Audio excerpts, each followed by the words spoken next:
Hello everyone and welcome back into a brand new video. In today's tutorial guys, I'm going to show you how you can integrate Jetboost with Webflow. So to do that, you need to actually do few steps that are very simple. But let's understand what Jetboost do in enhancing your website. Basically, Jetboost enhances your Webflow CMS. It basically calls it Boost. It boosts your Webflow CMS collections with dynamic features that would typically require custom JavaScript development. The integration maintains full design control within Webflow while adding powerful interactivity for your users. So, how can we add it? Simply go to your marketplace, go to apps, and search for it. So let's go here and search for Jetboost. And here we go. So now this is exactly explains what does it do, functionalities and features that will be added to your website once you install it.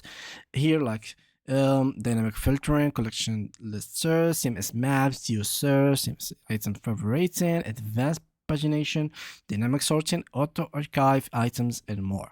So there's also some permissions that it will require, so you can take a look and read them. So it will require to read app subscription, read and write assets, read information about authorized users, and basically all these things that are mentioned in here. To add it to your website, simply click on install application, and then you have here what it can change and read. Choose your website carefully, authorize the application, and this should take you to Jetboost where you have to create your own account. Simply put here your name, email, and password.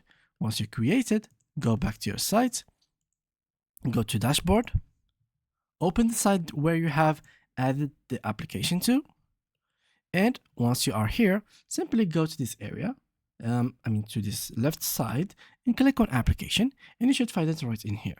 It's very simple and easy. That was it for today's video. Thank you for watching, and see you guys in the next upcoming videos.